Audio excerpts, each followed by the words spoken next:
The Encore Theater. The Encore Theater play tonight, Green Light. Our star is Robert Young.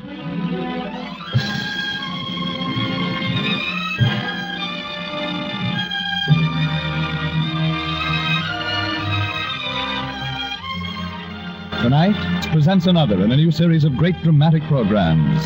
Some of our stories are fact, the struggles and accomplishments of great men of medicine. Others are fiction, stories of devotion to an ideal, individual heroism, or great courage. By these programs, to remind you that medical science and progress is not cold, impersonal research or pages of statistics, but a warm human story told in living terms, whether it's the life of one of medicine's immortals or the simple everyday record of service rendered by your own physician.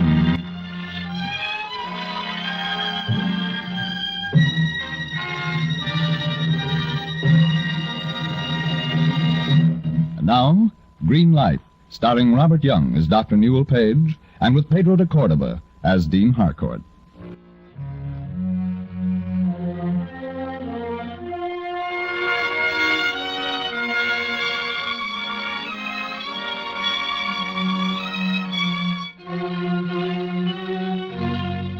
Green Light, the story of a doctor.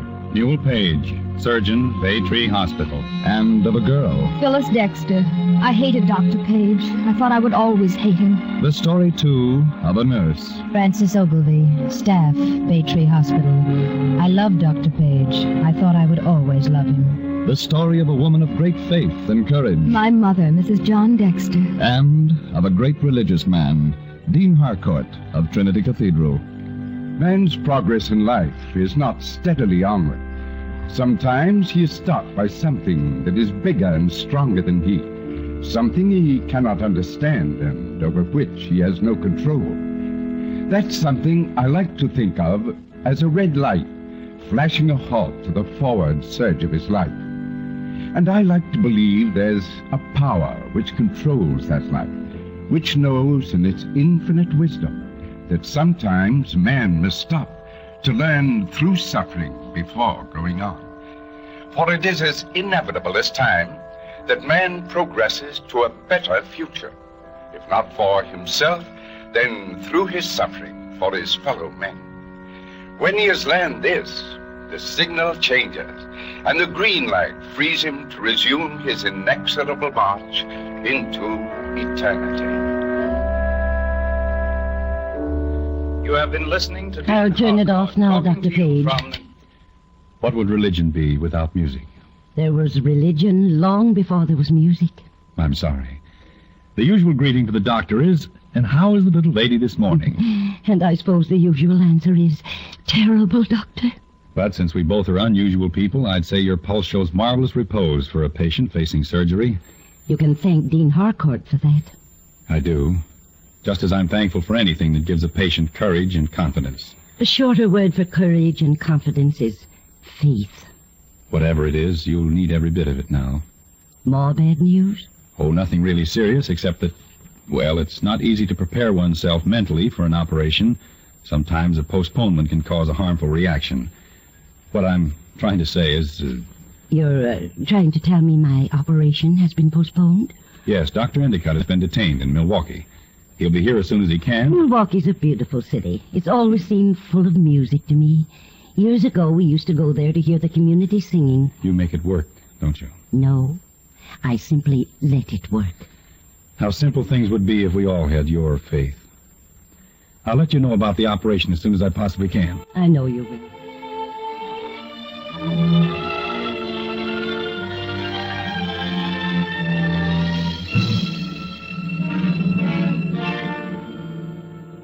Any word of Dr. Endicott yet, Miss Ogilvy? No, Doctor. They can't seem to locate him. Here are Mrs. Dexter's x-rays, Newell. Thanks. Good Lord, look at that. She can't hold out much longer. We've got to do something. We'll have to wait for Endicott. She's his patient. We can't postpone this operation any longer. Her life is at stake now. I'll phone surgery.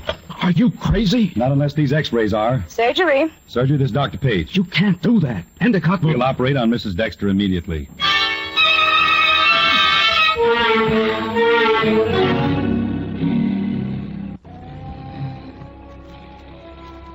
Clam, Miss Ogilvy. Yes, Dr. Page. Parsons. Dr. Page? Yes, Dr. Endicott. Thank you, Doctor. If you will assist me, I can take over now. Yes, sir. The forceps, Miss Ogilvy. Dr. Page, make the tie, please. She's bleeding badly. Quick.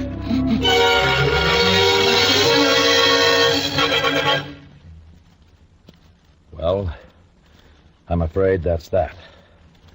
I did everything I could. She shouldn't have died, Newell. You were doing perfect work. If Endicott had been less upset... I'd rather not talk about it. I saw exactly what happened, and I'm going to tell everybody the truth. Don't you think it's Dr. Endicott's privilege to make his own statement first?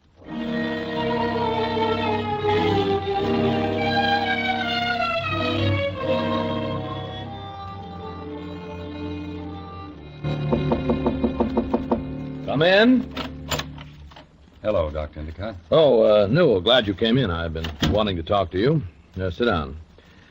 Nasty business is Dexter death. I've been trying to convince the board of directors that her death was an unavoidable accident. It was unavoidable, wasn't it? No, sir. For some reason, you cut the pedicle too short for safe ligation. I couldn't make the tie, and the hemorrhage resulted. It should never have happened. The problem now I is... probably shouldn't have stepped in on the operation, realizing the terrific strain I'd been under. We all love Mrs. Dexter. I felt that her life was my personal responsibility, but all planes had been grounded on account of weather. I've moved heaven and earth to get here in time. I haven't slept in 2 days. Too tired. I'm sorry, sir. A split second, woman dies, and a whole career dies with her. A split second is against the 40 years I've given to medicine. I can't be judged on one operation out of thousands, Newell. I can't.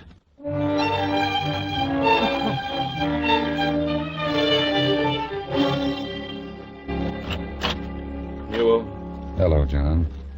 What time is it? time for you to pull yourself together. Get down to the hospital and tell Endicott and the board where to head in. I can't do that. Why not? What do you want me to do? Stand up before the board and say, dear, dear, kind gentlemen, it doesn't matter to me that Dr. Endicott taught me everything I know about surgery. It doesn't matter that Dr. Endicott is one of the finest surgeons in the country. It doesn't matter how many lives he's saved, how much pain he's eased, how much comfort he's brought. No, none of that's important. Just me. I'm the only one who's important. Big, important Dr. Page. I know it's tough, Newell, but you've got to protect yourself. A split second. A woman dies and a career dies with her.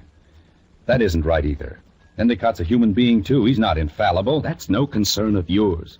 If you resign, you admit that you were responsible for Mrs. Dexter's death. Exactly.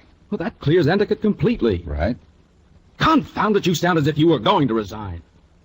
I have already.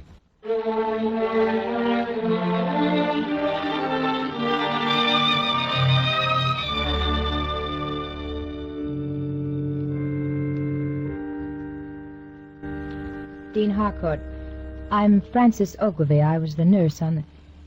I was Mrs. Dexter's nurse. Oh, I see. She always listened to your broadcasts, and I had to talk to someone, so... You see, I know what happened in that operating room, and Dr. Page won't defend himself because of professional ethics, and I wanted to speak up, but I thought I should talk to someone first. No man makes sacrifices without reason. Whatever that reason may be, it's in itself compensation for his suffering. But why should Dr. Page sacrifice himself for Endicott? For the moment, that's Dr. Page's problem, not yours.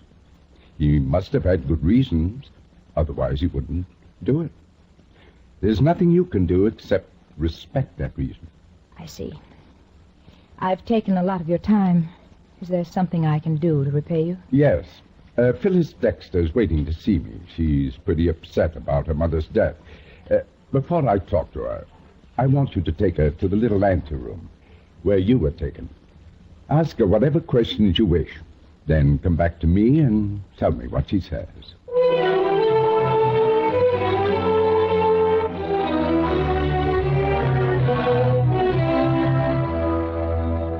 Just throw your coat anywhere, Phyllis. Sorry, the apartment's a little messy. Oh, it's not messy at all. I feel much better after talking to you. And it was very kind of you to invite me over. Not at all. I got some coffee on. Will you answer the door, please? Sure. Oh, I'm sorry. I thought this was Miss Ogilvy's apartment. It is. Come in. Who shall I tell her is calling? No. Hello. Hello, Francis. Well, come in. Can I take your coat? No, thanks. I can only stay a moment. Perhaps I'd better go now. I had no idea you were expecting a visitor. I wasn't.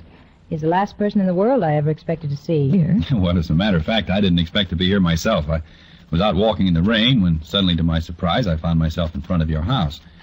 Miss Phyllis Dexter just returned from England today. Phyllis Dexter? Miss Ogilvy sort of kidnapped me away from myself. I wish you could do as much for me. That is, I've got to run along. It's an appointment. Miss Dexter, may I introduce Mr. Walker? If you're as nice as Miss Ogilvy, you'll be well worth knowing. Well, thank you. Sit down, Newell. Well, just for a moment. I really can't stay. Did you, enjoy London? Yes, very much. Why are you staring at me? Oh, I'm sorry. You remind me so much of someone. Really? Yes, someone very lovely. I never expected to meet anyone like that again. Time decides so many things, doesn't it? A split second of time, something happens. Two people meet accidentally. A knife slips. Someone takes the wrong turn. Anything. And without warning, a future has been created. Evidently, you're a fatalist. Hardly. I only know that things happen. Sometimes it seems with deliberate cruelty. Don't let anything happen to you or hurt you. Well, I've got to go now. Good night. Good night.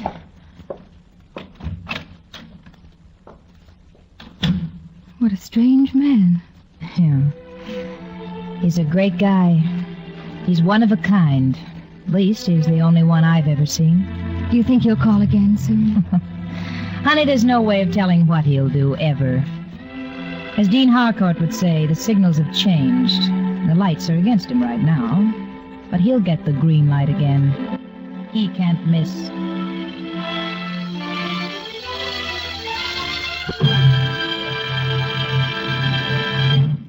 Ladies and gentlemen, in a moment we will return to our play, Green Light, starring Robert Young.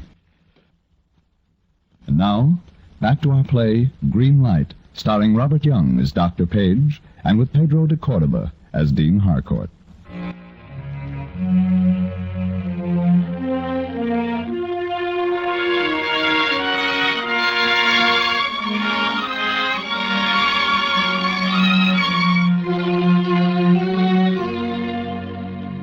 Dean Harcourt, I came here to argue with you about your concept of everlasting life. All right. Please sit down. I want to know how you can justify needless death, greed, and the destruction of a career. I want to know how you can reconcile such waste with your irresistible onward drive. Why? I'm the Dr. Page who operated on Mrs. Dexter. I see. You have a fine religion, Dr. Page. I have none, so far as I know. Religion has many definitions, at least in my dictionary, such as loyalty, devotion, honor. Perhaps, but my dictionary defines it as a kind of opiate used by people with hurt sensibilities to dull them into drowsiness. A man needs more than that in his life, something he can get his hands on, something for which to live. Or else something for which to die. I can't even think of anything to die for. Yes, come in. Hello, Phyllis. Hello, Dean Harcourt. Hello, Mr. I had no idea you knew Dean Harcourt. I didn't until a short while ago. Then you must be in some trouble. Is that why you're here? Well, Dean Harcourt was my mother's friend. He's mine, too. I hoped we'd meet again. I wanted to ask you to explain some of the strange things you said last night. I'm always saying strange things that I can't explain myself. Now, if you'll excuse me. Well, I had no idea you two knew each other. I'd met Mr. Walker last night. Mr. Splendid, you two should make excellent friends. I'm afraid Mr. Walker doesn't agree with you. That's not it, Miss Dexter. We might have made very good friends, but we met a little too late. My goodness, it's lunchtime already. You must be frightfully hungry, Phyllis. I beg your pardon? I said you must be hungry. I'm not. Sorry, I can't offer you any lunch. You eat, don't you? Me? Oh, sure. I eat often. When I was a young man, I was always taking a young lady to luncheon, particularly if I'd had some sort of misunderstanding. In fact, I was known as Hungry Harcourt. You win, Dean. Shall we have lunch, Miss Dexter? Let's. Good. You two run along and have a good time. And by the way, if you have no other plans, have dinner with me next Friday, both of you. I'd love to. So would I. And bring Miss O'Gilvy with you. Yes, I'll ask her. Goodbye. See you Friday. About 8. Goodbye. You're a strange man. Why do you say that? One moment you're so friendly, and the next you... Why did you say we met too late? Let's sit down on this bench a moment. All right. Last night, when I met you, it was like... Well, it was almost like the beginning of a world for me. I don't know how to explain it very well, except that for a moment, it was like the dawn coming up after a long, dark night. It was as though, in finding you, I'd found an answer to everything, to every heartache, to every loneliness, to every torment. I looked at you and I wanted to say, if you will spend your days with me, I'll have everything I've ever dreamed about. You thought all that. Yes. You know what I thought? I thought, in some strange way, in one look, with one smile, this man has put his hand upon my heart and made it his. And I thought, this is the beginning of many things. It was the beginning, but it was also the ending. The ending? Why? Because your name is Phyllis Dexter, and mine is Newell Page, Dr. Newell Page. Newell Page? Page? Yes, that's why I didn't want to see you again. At least not until I could find some way of telling you have no reason for hating me. No reason? You killed my mother. No. Well, then who did? You might at least have been man enough to accept the blame. You don't understand. It was not I that. think I do understand. Goodbye, Dr. Page.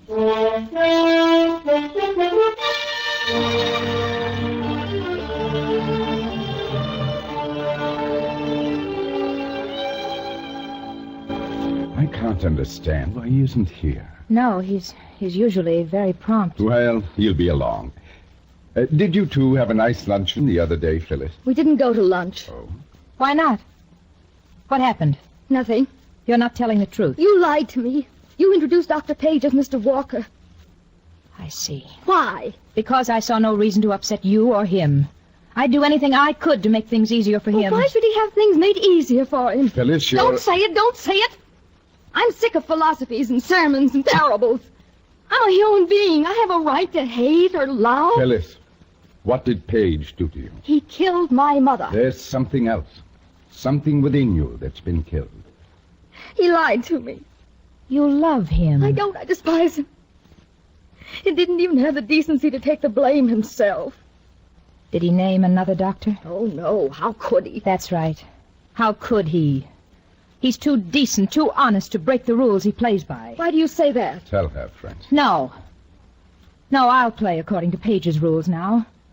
He didn't have to listen to sermons to become good. He was born that way. He'll always be that way, no matter what happens to him. I don't understand. You will, eventually. You see, my dear, until you have faith, you don't really love. Francis, Yes. I've learned much from you today. Thank you. Will you excuse me from dinner, please, Dean Harcourt? Where are you going? To find him. I'll answer the door. Telegram for Dean Harcourt. Sign here. Yes, thank you. It's for you. Oh, What is it? I'm afraid you'll have to go a long way, Phyllis. He's in Montana. Montana? This wire's from a Dr. Lane. He says Newell asked him to wire and explain that he couldn't come to dinner. And he says he's very ill. He deliberately let a wood tick bite him so that he could infect himself with spotted fever. Spotted fever? He wants to be used as a human guinea pig to test the vaccine. Oh, no! Come on. We've got to get Dr. Endicott in a hurry.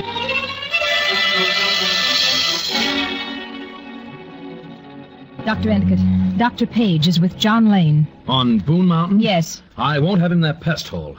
He'll die like all the rest. He may be dying now. He's down with spotted fever. He gave it to himself to test a vaccine. My fault if he dies. My fault. He mustn't die. I won't let him. We'll charter a plane. Get out there right away.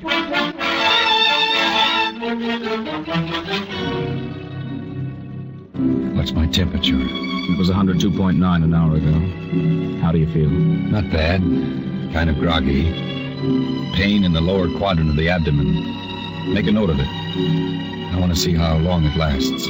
Why did you ever do such a fool thing? Deliberately infecting yourself, risking your life. If I die, I don't particularly care. And you'll have learned something. There, seems to be a congestion developing in the lungs. How about taking a blood count? I'd like to see if I'm losing any resistance.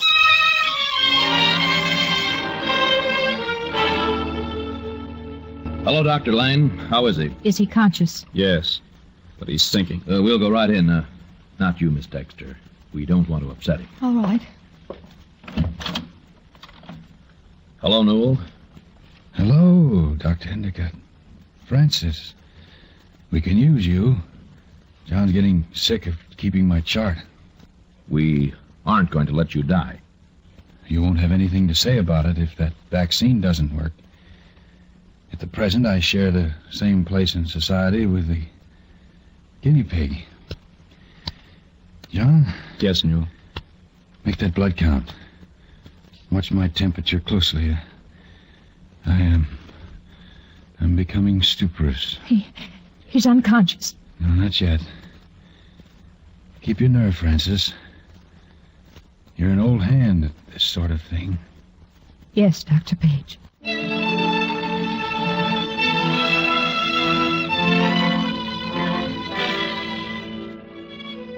What's my temperature? 104.1. Heart action. Weakening. John. Better not talk, Newell. Take another blood count. Temperature 104.1. Should break before it reaches 105. Can't take 105.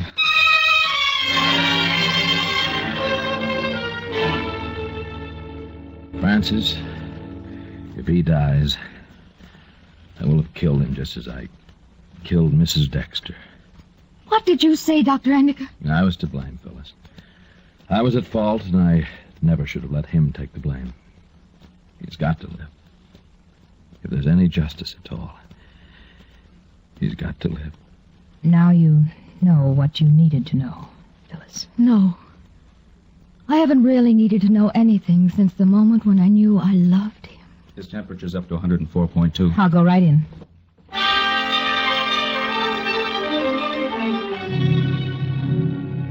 Temperature, last 4 readings, steady, 104.2. Dr. Endicott, can't you do something?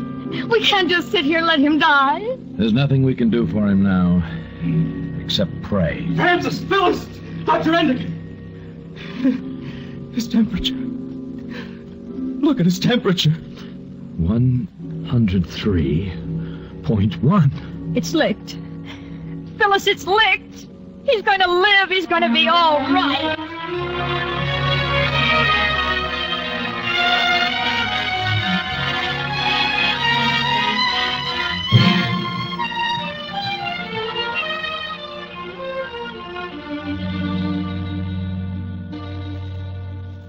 Dr. Endicott, there's a place for you out here. No, you fellas have already done the most important work on spotted fever. You won't need me here. But the people will need great doctors to help them through their birth. Doctors who haven't forgotten their oath to their fellow men.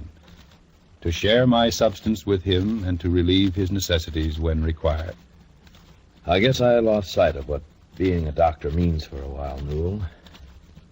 But I think I've got the green light now myself. You've been listening to Dean Harcourt, too. Yes, I've been listening.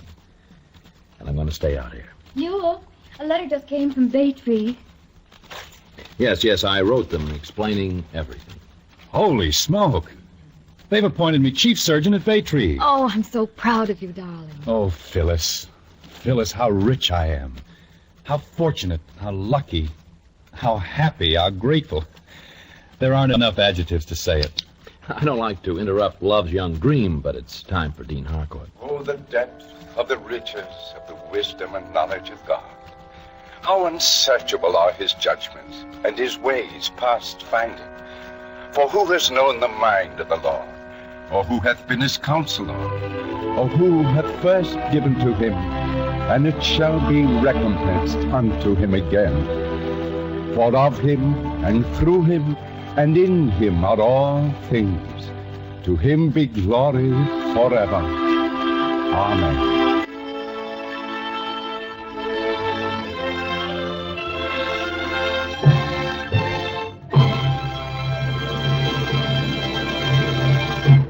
In a moment, we'll bring back our star, Robert Young. And now, ladies and gentlemen, Mr. Robert Young. Ladies and gentlemen, to sum up the spirit of this program, this beautiful and simple prayer of the physician, written centuries ago by Maimonides, seems to me to be apt and fitting. The eternal providence has appointed me to watch over the life and death of all thy creatures. May I always see in the patient a fellow creature in pain. Grant me strength and opportunity always to extend the domain of my craft. This is the prayer of the physician. It is ages old, and yet today it is as new as the hope for a peaceful way of life for all the world. May we invite you to listen again next week at the same time when it presents Men in White, starring Robert Taylor, a great star and a great story. Good night.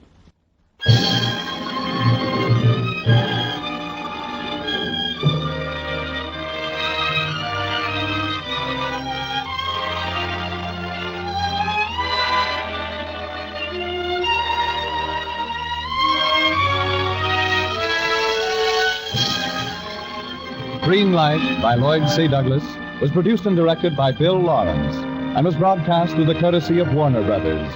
It was a Gene Holloway adaptation. This is Frank Graham speaking and inviting you to listen to the Encore Theater next Tuesday at the same time when you will hear Robert Taylor in Men in White.